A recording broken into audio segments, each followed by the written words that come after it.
Hi friends, welcome back to Krupa's yummy world. ఈరోజు బండి మీద కన్నా టేస్టీగా దొరికే పావు బాజీ ఎలా ప్రిపేర్ చేయాలో చూద్దామా. ఈ పావు బాజీ అనేది ఓన్లీ బటర్తో చేస్తే టేస్ట్ చాలా బాగుంటుంది. పావు బాజీ మసాలా లేకపోయినా కంప్లీట్ బటర్తో మనం కుక్ చేసుకుంటే చాలా బాగుంటుంది కర్రీ.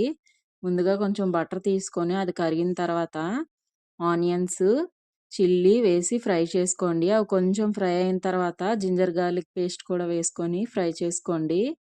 అవన్నీ ఫ్రై అయిన తర్వాత చిన్నగా కట్ చేసి పెట్టుకున్న క్యాప్సికమ్ కూడా వేసుకొని ఇది కూడా ఫ్రై చేసుకోండి. అన్ని వెజ్జీస్ పచ్చివాసన పోయేంత వరకు మనం ఫ్రై చేసుకుంటేనే కర్రీ టేస్టీగా ఉంటుంది. మనం తినేటప్పుడు అరోమా కూడా పక్కింటి వరకు వెళ్ళిపోతుంది మనం ఫ్రై చేస్తుంటే. అవి ఫ్రై అయిన తర్వాత నేను ఆల్రెడీ బాయిల్ చేసి పెట్టుకున్న గ్రీన్ పీస్ తీసుకున్నాను. గ్రీన్ పీస్ కూడా ఫ్రై చేసుకోండి. కొంచెం గ్రీన్ పీస్ కూడా కొంచెం పచ్చివాసన పోయిన తర్వాత ఒక 2 టమాటోస్ తీసుకొని అవి కూడా వేసుకోండి. టమాటోస్ కొంచెం మగ్గాలి.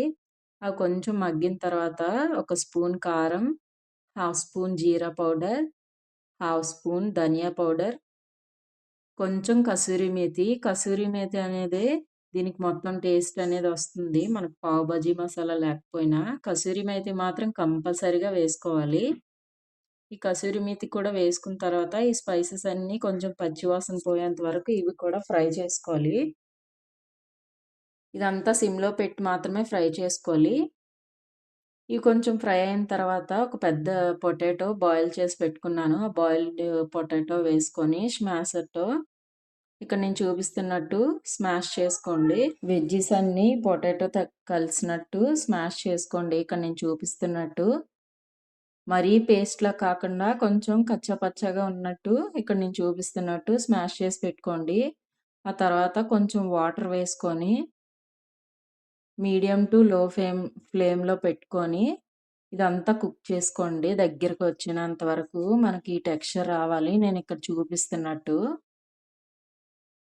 అలా కలుపుతూనే ఉండాలి. లేదంటే అడుగు మాడిపోతుంది. టేస్ట్ అనేది కంప్లీట్గా చేంజ్ అయిపోతుంది.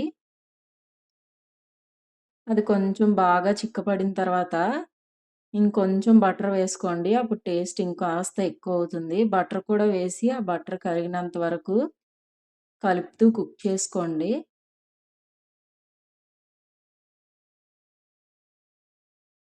ఆ బటర్ అంతా కరిగిన తర్వాత ఇంకా మీకు కన్సిస్టెన్సీ చూడండి. ఆ కన్సిస్టెన్సీ అయితే సరిపోతుంది. అంతే, పావ్ బజీ కర్రీ రెడీ. లాస్ట్లో కొంచెం కొత్తిమీరతో గార్నిష్ చేసుకుంటే పావ్ బజీ కర్రీ అనేది రెడీ అయిపోతుంది.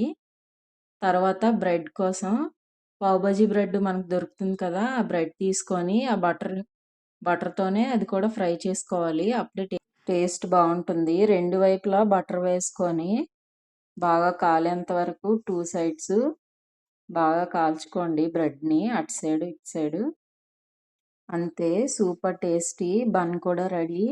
ఇప్పుడు సర్వింగ్ ప్లేట్లో బ్రెడ్ మనం చేసి పెట్టుకున్న కర్రీని కూడా వేసుకొని ఇంకాస్త బటర్ వేసుకొని లెమన్ పిండుకొని తింటే చాలా సూపర్ టేస్టీ ఉంటుంది. Thank you for watching. Like, share, subscribe మాత్రం మర్చిపోకండి.